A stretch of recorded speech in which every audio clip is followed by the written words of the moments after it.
You know, when I first started here, my badge number was 315. You know, I'm 16 now.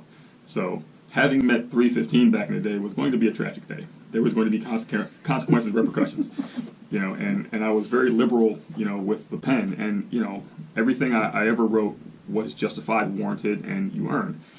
A little more rational at this point in my career, a little more understanding, but there's still that line of, if you cross this line and endanger kids or school buses, then, you know, all bets are off. But a little bit more compassionate, a little more sympathetic to the cause these days, especially having, you know, like I said, I've raised a little girl by myself. I know how important time is. I know how important getting places are. I know what it's like when you're 5 minutes behind, and that just compounds. But, you know, like we said, if you're speeding, you pass a school bus, you know, and then we stop you, now your day has got exponentially longer, and you're that much farther behind. I tell people in the Marine Corps, you know, late is late. Doesn't matter if it's 5 minutes or an hour. So if you come in at, you know, 8:05 or 8:30, the punishment's the same. In your work, you know, it's probably the same thing. If you come in at 8:05 or 8:30, you're late. Now, if you come in at 8:05 with a reckless driving summons, not only are you late, but you have a court date, you got to miss work, and it's really going to be a bad day. So it's in your control. How bad do you want your day to be? A lot of people blame us. Well, you could just give me a break. Well, yeah, I could.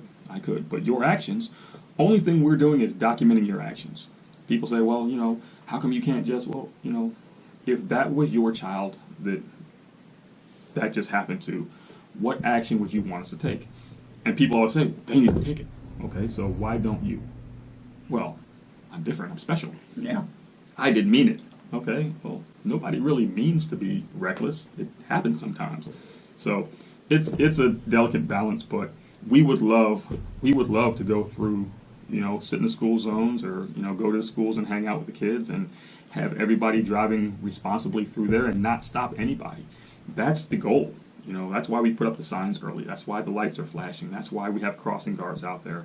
That's why the buses have lights. That's why we have those big signs with the what's the numbers on it that say speed limit. You know, if everybody just took an extra 5 minutes and did that, we would have other things to do.